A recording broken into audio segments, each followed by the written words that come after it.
Hi guys, and you're probably wondering why I'm sitting on the floor, but that's because I'm very new to this and I don't know what I'm doing, but here we go. I've tried to sit down and film this about 100 times, but it just never felt right. I was at a loss for words. I didn't know what to say. I didn't know how to explain things, so hopefully this time I will be able to. So this is going to be about me, and full disclosure before anything, I really don't want any negativity, but I also don't want any pity. That's not what this is for. And this is my own personal journey and what I went through. I don't want to compare myself to anybody else or anything like that. This is just about me. I'm like shaking. I'm like super nervous, but we're gonna get through this. Okay, so this is going to be all about my suicide attempt and pre-suicide attempt, post-suicide attempt. That's my dog, I'm sorry. Okay, so since my senior year of high school, my second semester, I was diagnosed with depression and anxiety. I didn't take it super serious, and neither did my family, because I am Hispanic and we're just kind of used to just being like, oh, depression, like what is that? You'll be fine, it's whatever. So I didn't take my medicine as the doctor ordered. I took it for about a week, I think, and then I stopped taking it. After that, I went to Texas Tech and I spent my 4 years there until I got my bachelor's degree from there. Every now and then I would get randomly depression spells. I didn't know what they were or how to deal with them. I was just constantly sad. I would skip class. I would stay in bed. I wouldn't do anything with my friends. I wouldn't even want to look at my phone. I didn't want to do anything of that sort. I was just laying in bed and I didn't know why. I went back to the doctor again and I was diagnosed with seasonal depression because it would only happen around November and March. Every single year, never fails. It would happen every now and then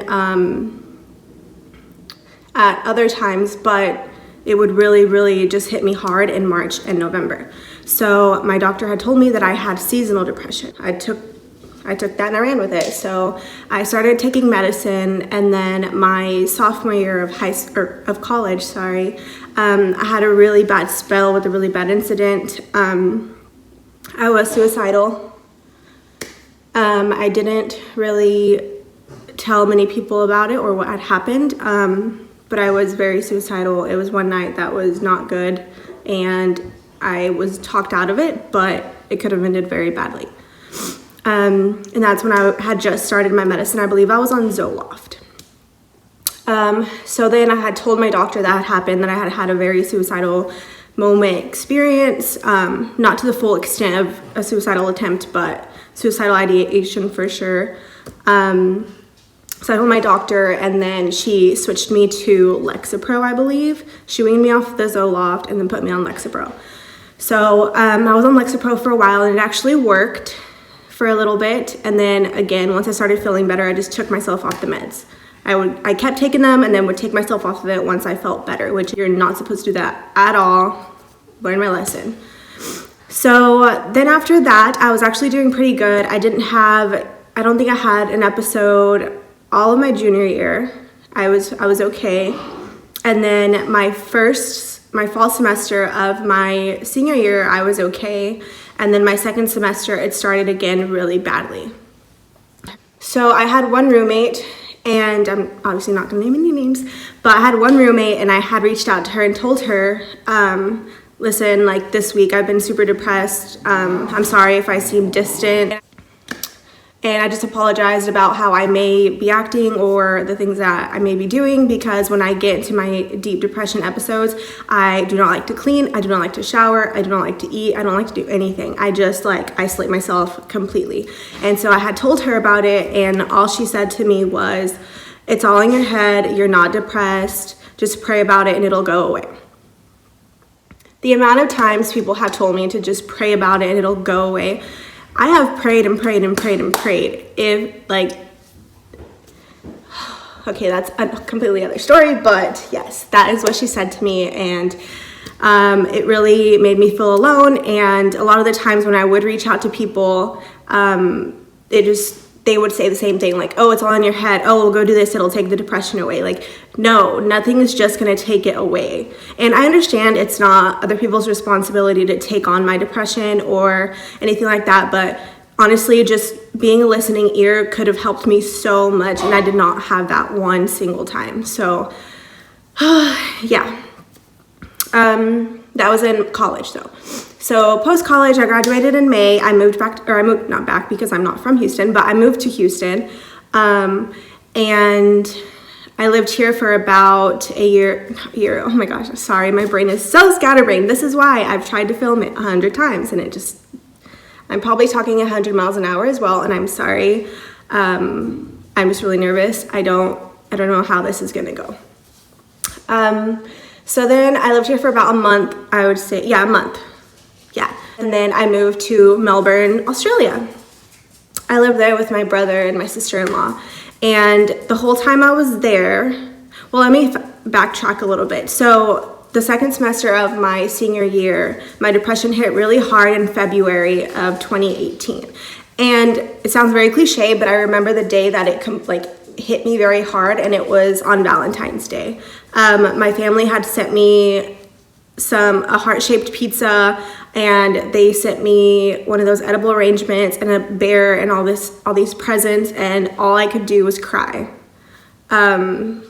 Because that depression, it just comes, and all I could do was cry. That's when it hit. And ever since then, it did not go away. Every single day I was down. I would try and act like I was happy. I started drinking a lot. I did all kinds of things to kind of fill that void. Not even a void, it was just my depression. I just didn't want to feel that way anymore. And whenever I was drinking and I would get tipsy, of course, it was gone for that split moment. Yeah, so then I moved to Australia. While I was in Australia, the first week, I was very jet lagged, so I was a little upset about it. Not upset, but I wasn't myself, so I couldn't go and do anything. I was super tired. I just slept a lot, trying to get rid of the jet lag. And my second week, I went and explored. I met some friends. I got to do a whole bunch of different cool stuff, and I started planning trips. I was really excited, and all this stuff just really fed me. All of this stuff just really fed into my high, and I'll get into my high in a little bit and what that means. But all this stuff fed into my high. I was super happy. I could go days. I was just extremely energetic. I would go to bed at 3 a.m., wake up at 7 a.m. and plan a breakfast or a brunch with somebody, and then just do it again every single day for about 4 days. And then I would crash. I was extremely depressed, even though I had just planned a trip. I'm living in Australia. It is amazing. I have no worry in the world. This is just a gap year. I don't have to worry about funds. I don't have to worry about anything. I'm literally just living in Australia. And I would crash, and I would be depressed for a week, and I didn't want to leave my bed. My sister-in-law and my brother would bring down my very precious Wendell that passed away, and I will miss you forever, Wendell. He would come cuddle me, and I would just lay with him literally all day. I would sleep until 3 p.m. I would get up and eat and go lay right back down. I'm living in this beautiful, amazing, gorgeous country, and all I wanted to do was sleep. That is depression. It was just awful. And then again, it was the same repetitive, oh, here's my little baby. Her name is Muffy. And it was just a repetitive thing. I would go on these highs, and I would just plan trips, just go do this, and all kinds of different stuff. And then again, a couple days later, I would just crash and go into a depression for about a week. And so it was a constant thing, but for the most part, all I can remember is being depressed in Australia. And when I think about it, it just sucks so bad because my brother put in a lot of money and effort into getting me there and having me there, and he was such a great, and my sister-in-law as well. They were such great hosts, and all I have is just this blurred, depressive episode of a memory of Australia, and it is the worst thing ever. So I went to a doctor there and I saw a therapist, and I went to the doctor and I just let her know, listen, I've been on anxiety meds for a while and depression meds. Can I get a refill, whatever? And she re-examined me, and she was like, it's summertime, it's about to be summertime, like, and all you want to do is sleep. You're from America, you're in Australia. Yes, I'm giving you these meds, you need to be better. And she would be like, just go and work out and just go to the beach, go do this, like to help you feel better. And I was like, yeah, for sure, I'm gonna do that. So she put me on, I believe it was, Prozac. Yes, it was Prozac. Put me on Prozac, and then I was on Klonopin for my anxiety. It started to work for a little bit, and again, once it started working, I took myself off of it, which I kept doing. So all of this entire time, it was me doing it to myself, because once I felt better and I thought I felt better, I would just take myself off the meds. I'd be like, oh, I'm fine, like, it's totally fine. Now I'm good, I don't have depression anymore, it went away. No, I should not have ever done that. Fast forward to New Year's. So it would be like the end of 2018, 2019 New Year. We went to Thailand, we went to Phuket. It was me and my sister-in-law and my brother. And I am in this gorgeous country, like gorgeous country, staying at an amazing resort, loving it. And I was depressed. I was so depressed. I was so depressed that on New Year's Eve, now it was New Year's Day, I called my brother in America and I was talking to him, and he had to talk me out of pretty much suicide. I told him I didn't want to live anymore. I hated my life. I hated myself. And I was just telling him all this stuff about how I felt and how I thought the world would be better off without me, and just all kinds of different stuff. And he was like, Genesis, stop, you're amazing, like this is just depression, like. And my other brother came and tried to comfort me, but I just didn't care. I just wanted to die. I just didn't want to be here anymore. It was just a lot. So ultimately I let depression get the best of me and I left Australia early. I actually have lied to a lot of people and told them many reasons why I left, but the real reason was because I was depressed and suicidal at that point. I was so depressed. My last week there, I hung out with one friend and we went to a Pride event and it was fun, but after that, I literally slept every single day until I left. So now we're back in America. I thought, oh, I'll be back in America, you know, I'll be surrounded by my family, it'll help my depression. Just being around familiar faces and not just everything being so different, and just like being in the comfort of just home, you know, would fix it. So I came home. I then went to a doctor. Well, I pushed it off for a little while. But then I finally went to the doctor and I saw her in, I want to say June. So I saw my doctor in June, and she had put me on Lexapro. So I was on Lexapro for June, July, and August. Yes. And it wasn't working for me. It just didn't work. So she winged me off of Lexapro and put me on Zoloft. And I was on Zoloft for September, October, and like the beginning of November, and that's when I went back to go see her. I went to go see her on a Friday, which I believe was, give me one second, November 8th. Yes, so I went to go see her on November 8th. And she didn't wing me off of the Zoloft. She just did a complete, she called it a parallel switch to Prozac. So instead of, she did the exact same dosage and just had me switch them. So I did that.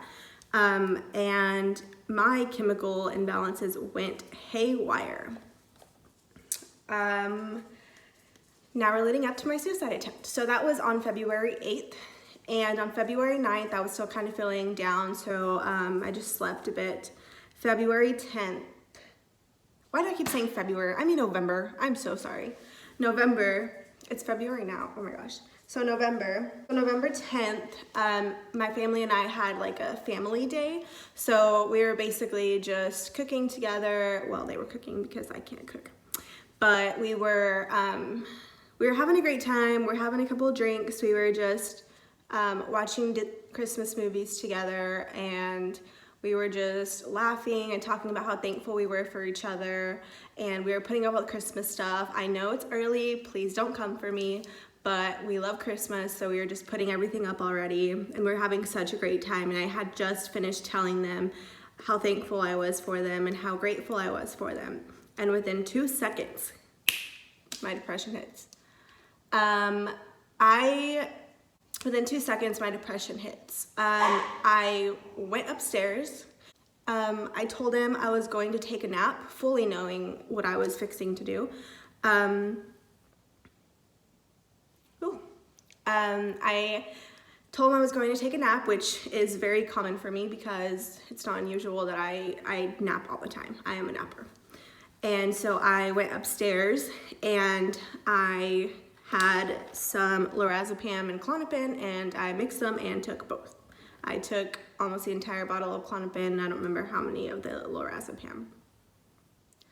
I was completely done with life at that point. If I can explain it in any way, it would just be, just think of the worst moment you've ever had where you felt like a disappointment, like to your parents or to somebody you really cared or something like that, and multiply that times 1,000. I just felt worthless. I felt like literal trash on the bottom of somebody's foot. I just didn't see I didn't see the purpose in life. I didn't see the purpose of being here anymore. I didn't see any worth in myself. I didn't know where to go anymore. I was constantly just fighting, like, I don't want to have to take medicine for the rest of my life. I don't want to have to keep experimenting for the rest of my life and try and figure out what works for me and what doesn't work for me. I just want to be normal. I'm sick of feeling like every single day that I wake up, I'm sick of feeling like I'm worthless. I'm sick of thinking that there's something wrong with me, that I'm crazy. It was just all of those thoughts were rushing through my head because I constantly would have them, and I had been in such a deep depression for about a year at that point, or a year and a half at that point, that it just all came rushing and I was just done. I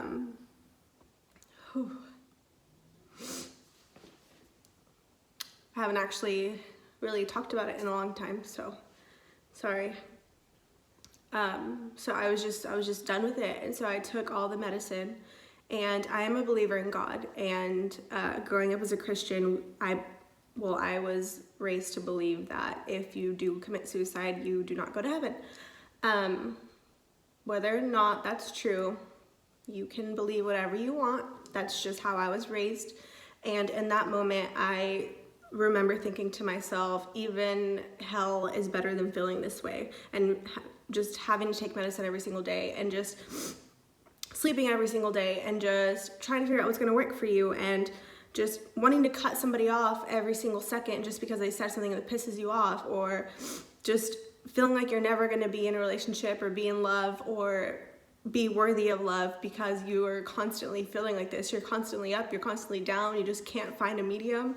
It was so unbearable that I just didn't want to feel that way anymore. So I remember thinking, even hell is going to be better than this. Like, this is the worst feeling, and I wouldn't wish that upon anybody. Nobody, like absolutely anybody. And so I took all the medicine, and I had texted 2 of my good friends. I'm not going to name them because I'm not sure if they want to be named. And I just texted them some weird text and saying that I loved them. And so they called me, but I was already kind of falling asleep, I guess, and they reached out to my family, and while that was happening, I guess, I don't know, I don't even remember where I put my phone. I remember thinking this isn't happening fast enough, and I had read that if you were to cut your vein this way that you would just bleed out. And so I grabbed a razor. I honestly don't even know why I had a razor in my room. I think I had just bought them. And so I grabbed it and I just started cutting, and I have scars, which the cuts were extremely bad. If I have pictures, I'll show you. I'll put them up. But vitamin E oil really helps. Anyways, so then they had texted my brothers and my other family from home, and they were like, listen, I think something's happening in Genesis. Can you please go check on her? And at that point, I don't really remember much. I just remember, I also was cutting on my leg. I'm not sure why I did that, but my wrist was because it wasn't kicking in fast enough, I guess. So So my brother and my other brother and my sister-in-law came barging in my room, and they saw that I was just almost passed out and that my wrist was bleeding a lot.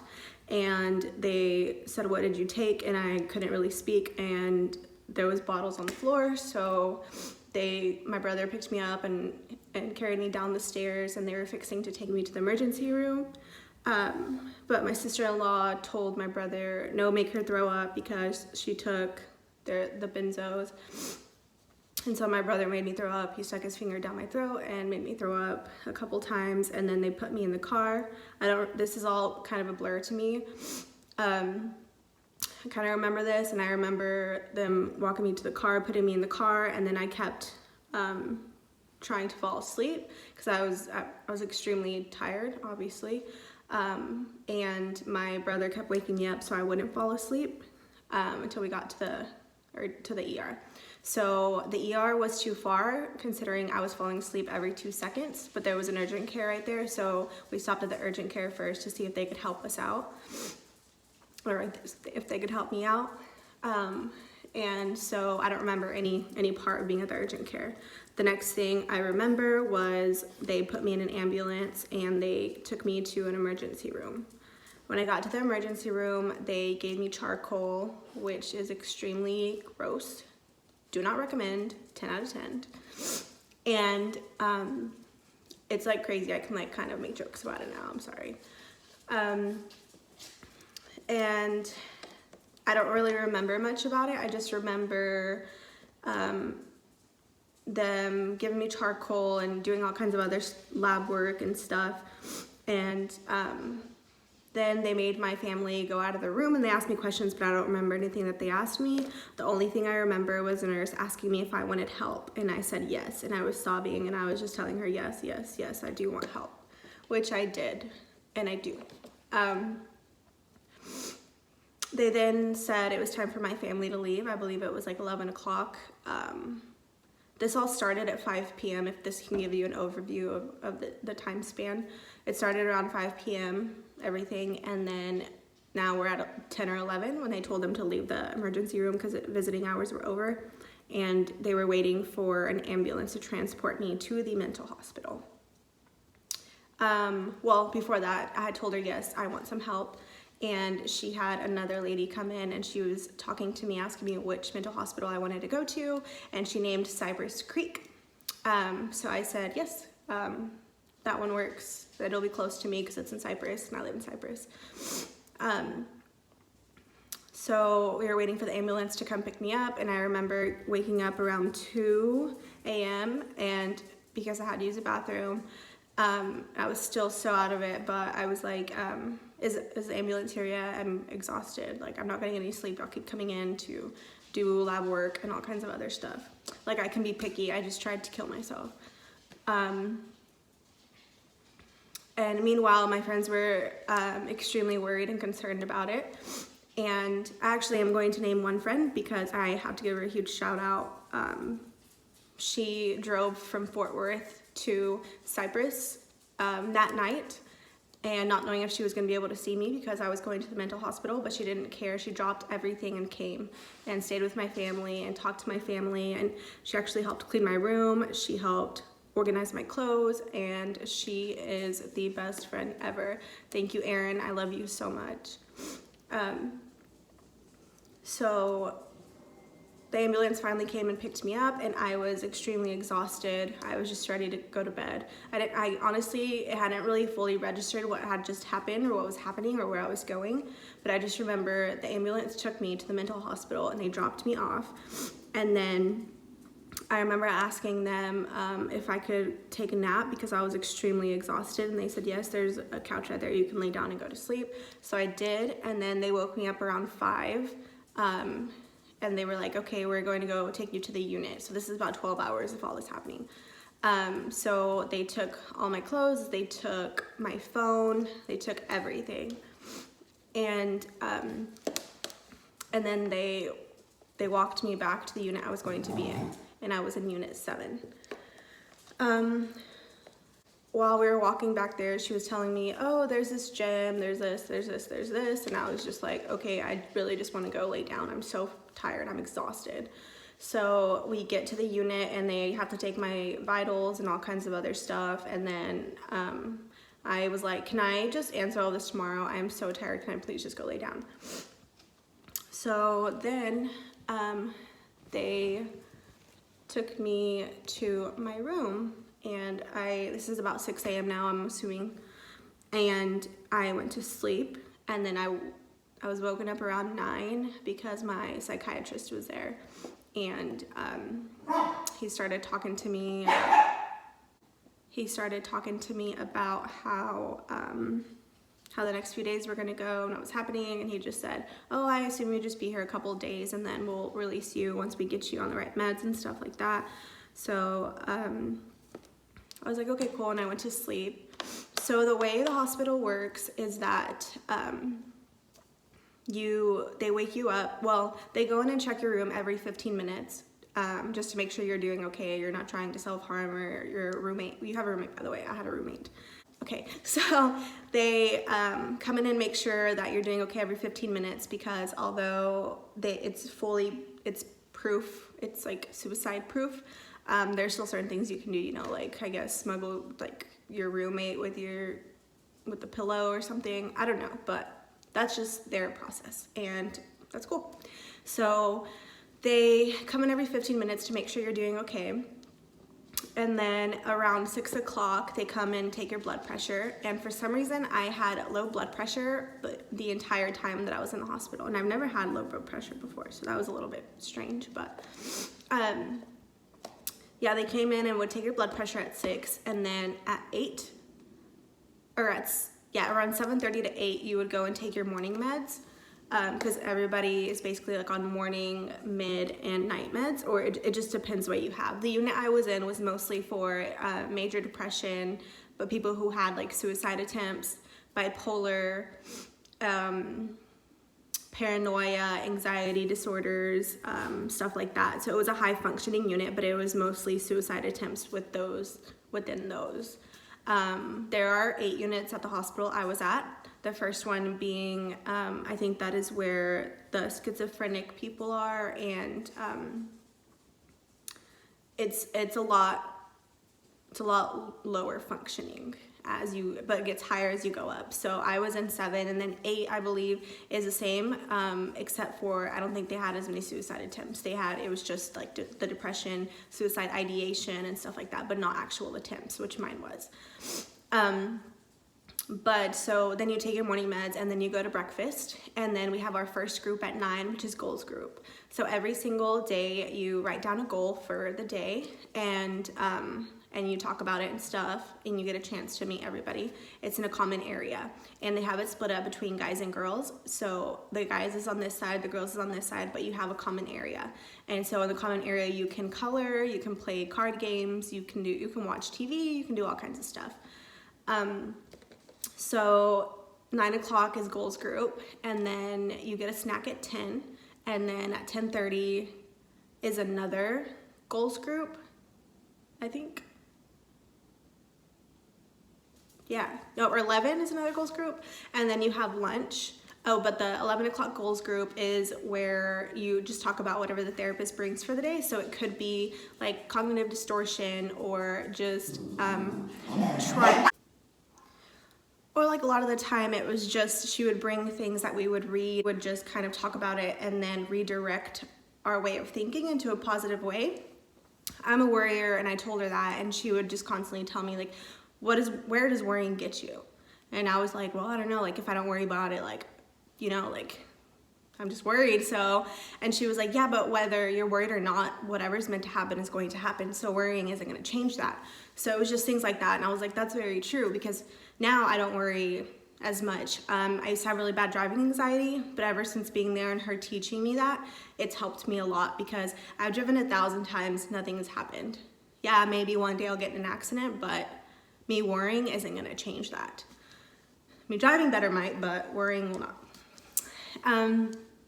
So then you go to lunch, and then after lunch you have another group at 1, which is supposed to be, man, I can't even remember. There's another group at 1. Okay, no. You have lunch at 12, and then at 1 you have a break, and then at 2 you have another group, and that's supposed to be like the physical therapy. So on Tuesdays, I believe it's Tuesdays, either Tuesdays or Thursdays, they actually have dog therapy. So you would have the dogs come, and that was amazing. But otherwise you just go to the gym, and I thought it was gonna be like a gym that had weights, and well, I guess it makes sense that you wouldn't have weights in a mental hospital. But I thought it did. So I was like expecting like a gym. No, it's like a 5th grade PE gym. I'm not complaining, but it just wasn't what I thought it was going to be. So it just has like a basketball hoop. You can play like volleyball, just bump the ball if you want, or they had where you could color or play games as well. So it was just kind of like, I guess, getting out of the unit, which was pretty fun. And then one time we went to the unit over, which is unit 8, and we had a Scrabble game, music Scrabble. It was really fun. So it was just different stuff like that, just kind of, I guess, get you out of it, since you're like the entire day you're learning about your disease, and you're learning how to kind of redirect your thinking and just things like that. But that just kind of like gets you out, and you know, a little bit of help me out here, that hormone that makes you happy, not serotonin, but the one whenever you work out that gives you a little pump. Yeah, that one, whatever it's called, I don't remember.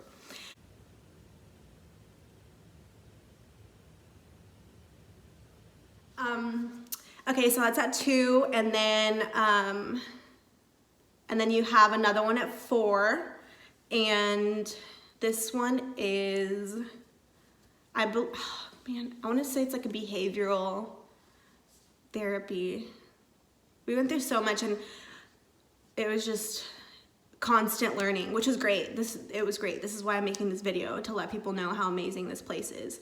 And I'm not saying that because you have a mental illness that you need to go to the hospital to be better. But if you have are constantly suicidal ideation or things like that, or you just want to go because you can spend an entire week there or 4 days there, and get, like, they change your meds every single day. You see your doctor every single day. So if you aren't reacting correctly to one, they can change it right then and there. So that's the point of this. But anyway, so then at 5 you eat dinner, and then at 6 they have a break outside. If you're a smoker, you can go smoke. And then at 7 or 6:30 to 7:30 is visitation hours, which I have the best support system ever. My family came up from 9 hours away. They drove down here to be there with me and to support me, and they went to go visit me every single day, and I love my family so much for that. Oh, they're amazing. And so I got to see them every single day from 6:30 to 7:30. I was actually pretty popular in there because they had to keep switching out, because they only allow 2 people at one time. So it would be like my mom and dad, and they'd have to switch to like my brothers, and then have to switch. So it was funny. But that ended at 7:30, and then at 8 o'clock, you had your wrap-up group. So the wrap-up group was just another sheet about your goals, and basically if you attained your goals, or what you would like to do different next time to be able to achieve your goals. And it was just asking questions like that, and you got to share it with everybody if you wanted to, and we all just kind of got to talk for the last time. And then at 9 o'clock was your nighttime meds. and then you went to sleep. So I was there for 6 days. I thought I was gonna be there for 3 because that's what my doctor said when I first got there. But he said he just wanted to make sure that my meds were working, and I didn't argue with him because I wanted the help. I needed the help. So as long as it took, I was going to stay there. So he switched my medicine. I am now on Prestique for my depression. He put me on lorazepam for my anxiety. So he put me on different medicine. When I first got there, he put me on Prestique for my depression. And also this is whenever my diagnosis did change. It changed to major depressive disorder. So he put me on Prestique, and then he put me on lorazepam, and then he put me on trazodone to sleep, which trazodone gave me very, very, very vivid dreams, and I did not like it at all. It was crazy. So yeah, I spent my 6 days there, and when I tell you I met the best people ever, and I'm not saying that you have to have a mental illness to be a great person.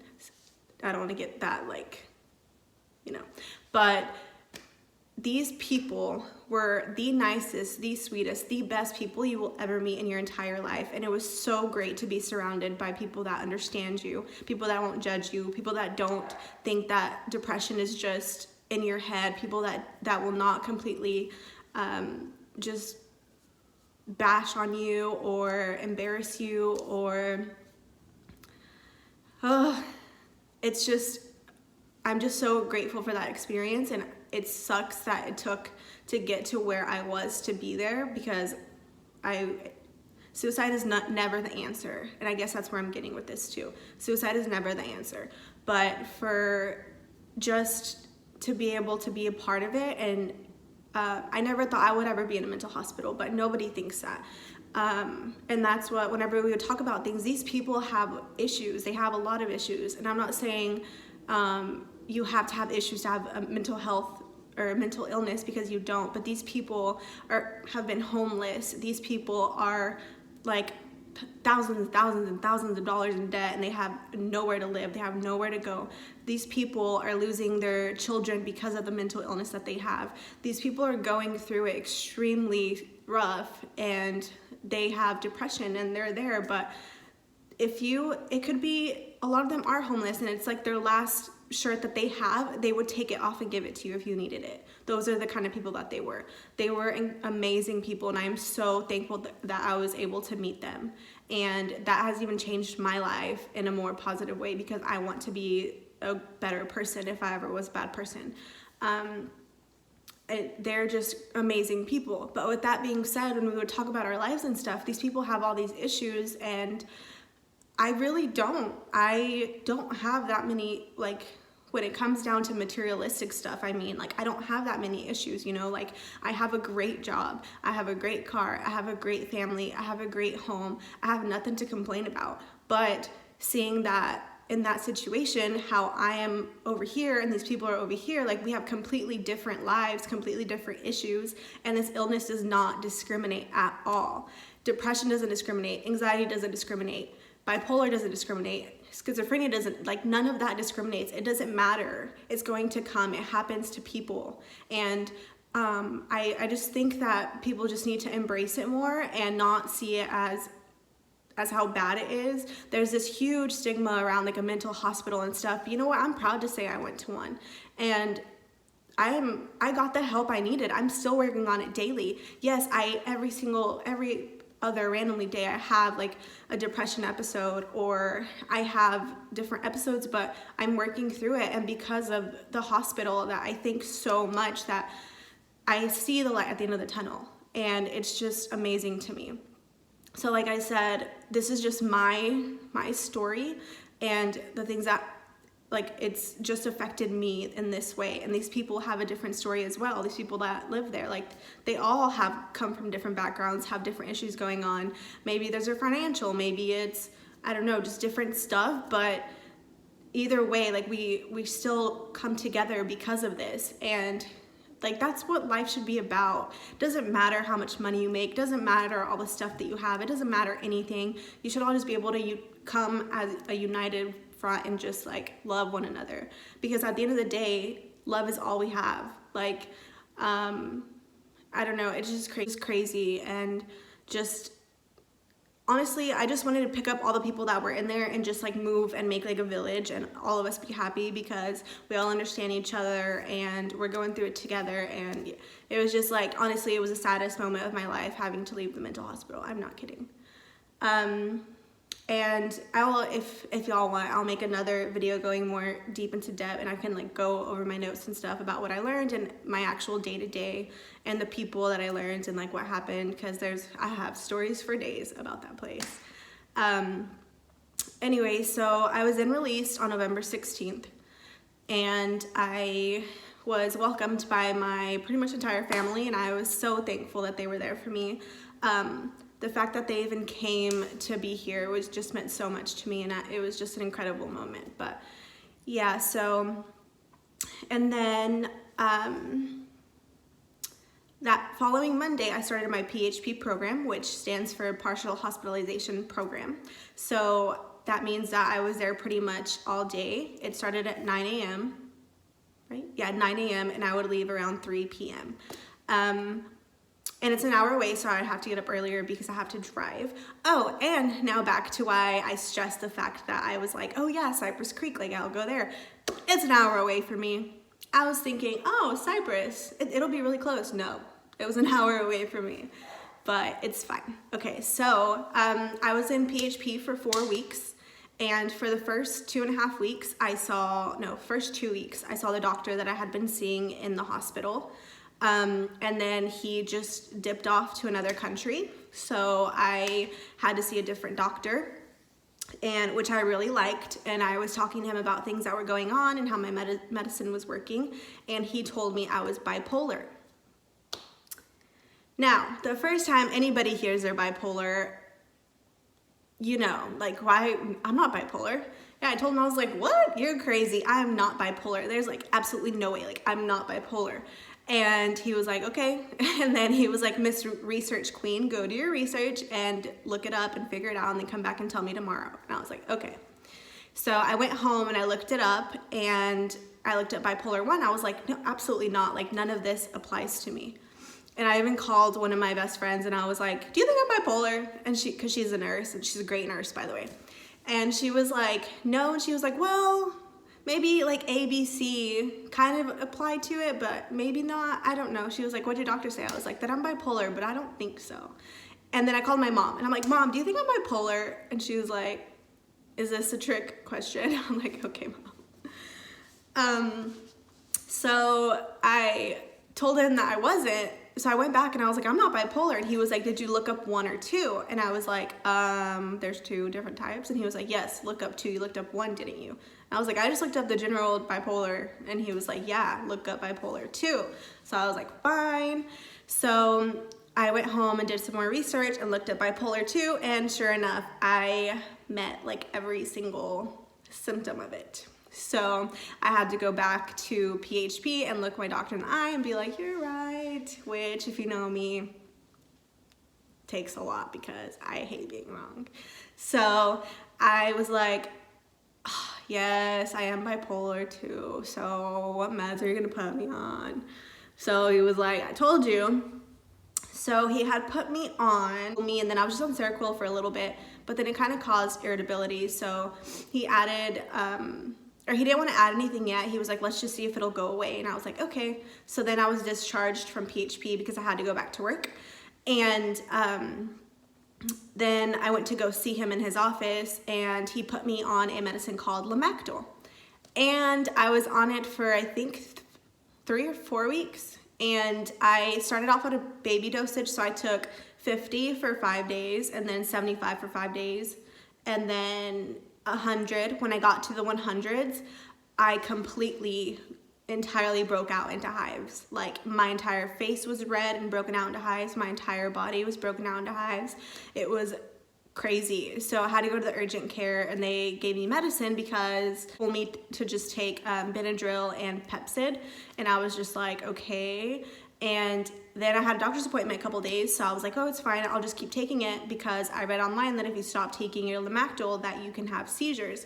So I get to the doctor and I'm like, do you see me? And he was like, why didn't you stop taking it, Genesis? And I'm like, because I read you can have a seizure if you stop taking it. And he's like, you need to stop reading or believing what you read online. Call me. He was like, you should have just stopped taking it. You've never had seizures before. You're not going to have one now. And I was like, okay. So he's like, you're my most stubborn patient. You know that, right? I'm just like, used to it. So he took me off of it and put me on lithium. And then the urgent care called me and they asked if the rash had gone away, and I said no. So they put me on steroids, and then that cleared it up. So then he told me to start lithium after my rash had cleared away. And so I did, and I've been on it for about 3 or 4 weeks now, and it's finally kicking in, and I'm so excited, guys. I'm so happy that I can finally see worth in myself again. I can finally have the energy to go and work out. I have the energy to go and hang out with friends. I'm just so freaking excited that it's actually working. And I'm happy that I was able to find my actual true diagnosis, which is bipolar 2. So what that means is I don't have manic episodes, I have hypomanic episodes. So that means that I get really highs, and things that drive me when I'm really high are like success, things like that. And that's why in high school I never noticed anything. I didn't have highs or lows because I was constantly on a high, and that was being fed by appraisal, because I was constantly doing great things. Like I was in student council, I was a cheerleader, I did all kinds of stuff in high school. And then my senior year, my second semester, when I wasn't really doing great at anything anymore, I was just kind of chill, that's whenever my depressive episodes hit. And now it's all starting to make sense. The same as when I was in Australia, because hypomanic is you make kind of sporadic decisions, and you're like, okay, yes, when I was planning trips, I'm like, yes, I'm so excited, I'm going on a trip, I'm doing this, great, I'm happy. I can't sleep, I don't want to sleep because I just want to be awake to do this and this and this, and then after a couple days you just crash and you're just depressed for a week. And so it all makes a lot of sense. My entire life makes so much sense since getting that diagnosis, and I would have never gotten that diagnosis if I hadn't gone to the mental hospital and been able to get the care that I needed, and quite frankly deserved, and everybody deserves it. And yeah, so that's why whenever I was saying the stuff about highs, that's what I meant, was my hypomanic highs. But I have hypomanic extreme depression, so that means that my depression is no freaking joke. It just slaps me in the face I'm here, bitch. Not a fan of it. But so currently I am on Prestige for my depression, which I think I'm gonna ask him to tweak because I still have had a couple of lows. Which again, no medicine is completely gonna take it away or anything, but I can just kind of I know my body now, and I've done enough research, and I've been there and kind of asked a lot of questions, way too many questions, that I think I might need some help in that area. But my lithium is finally working, so I'm extremely happy. I actually texted my doctor though, and I was like, hey, so I've been really happy lately. Do you think my lithium is working or I'm having an episode? He was like, it's working. I was like, okay. And then I'm on Klonopin for my anxiety, and if any of you are wondering why I'm back on Klonopin after trying to overdose on it, it is because I told my doctor, hey, this is what I tried to overdose on, and he was like, but it works for you, right? And I was like, yeah. And then I was like, but this is what almost killed me. He was like, no, Genesis, you're what almost killed you. And that shit hit deep, and I was like, you're so right, but yeah, so I'm on that, and then at nighttime I take Seroquel. I was on Ambien for a while, and I hated it. I couldn't sleep. I was like a freaking zombie. It was the worst thing ever. So then after, I'm actually done with my vlog, my first vlog that I was gonna post, but I wanted to get this video out first. And then my first vlog is kind of just me going to PHP every day and kind of giving you a little bit of updates. It's not that great, but I think it'll kind of give you all a little bit of insight on some things. So I'll post this one, hopefully get it done like today or tomorrow. And then I'll post the vlog one in a couple of days, so it's not just like back to back. And then I am going to have a third one. But if y'all have any questions or any recommendations about anything you want to know, then please let me know. Again, the reason why I made this video, I don't want any pity, and I don't want to make people think like my problems are worse than anybody else's or anything like that. This is just my own personal story and experience, and I just want to be able to share it with people to let them know you are not alone. You are never alone. I, for one, am always going to be here for any of you if you need help. Just reach out to me. I am no stranger to anybody. I am your friend. I just want everybody to know that suicide is not the answer. I've been there. I tried to do it. I saw no other way out. I just felt worthless, and therapy and medicine really do help, guys. Also, stop just taking it and then feeling great and then stop taking it, because that's what I used to do as well. But today I actually went to go see my new therapist, and I'm so happy that I'm finally going to see somebody again because I needed the help. And that's the thing, like, don't feel ashamed that you need help. Don't feel ashamed you're on medicine. I'm bipolar, and I know there's like a huge stigma around people who are bipolar, like, oh, you're hot and you're cold, you're up and you're down, like, it doesn't matter. Like, say whatever you want. People are always gonna talk, whether you're doing great, whether you're doing bad, whether you're sick, whether you're not, you know. And it's just like annoying because it's an illness, and it's just like any other illness. So I just want, the reason why I wanted to make this video, and I'm glad I did take the time, other 100 times that I did try to film it, because now I'm able to actually speak, because the other ones were just me crying the whole time. And just how much better I've gotten. It's February now, and this happened in November. I won Employee of the Month this past month at work. I'm doing great. I'm working out again. Like, it truly was a life changer, guys. And it's just to put things into perspective that money doesn't matter. If that matters to you, great, that's cool. But in reality, it does not matter. Being a good person is what matters. And like, that's what I'm trying to be, is just the best person that I can be, just to anybody that would need the help, because I wish I would have had that help at the time. So yeah, I guess that's it for this video. I'm going to edit it like all night because I'm really excited to kind of hear what you guys are gonna say. I'm also very nervous, but yeah, I've put a lot of thought and stuff into this. Again, like I said, I was just cried every single other time I tried to film, so I waited until today where I got my mind right, and I talked to my therapist and I told her about it and stuff, and she just said she was extremely proud of me. And yeah, I just want people to be inspired to go get the help that they need, you know, because it's a cruel world. We don't need to be, it doesn't need to be any worse. And being ashamed about this stuff, and again, like, if you do need help, if you want help and you talk to me about it, complete confidentiality. I will not tell a soul, because that is your story, your life for you to deal with. But I'm always here to help. If you need help finding a therapist, I will help you out as much as I can. If you need help finding a mental hospital, if you're in Houston and you need to go to a mental hospital and you need a recommendation, Cypress Creek is a great one. I 1000% recommend. They changed my life entirely. So if you take anything out of this video, it's just that. Also, don't come for me about anything because this is just my life. Okay, sorry. Is that the mental hospital completely changed my life. So that is what I wanted to share with you all. So I hope it inspires some of you to go get the help that you need if you do need it. And I'm always here for you guys. Bye.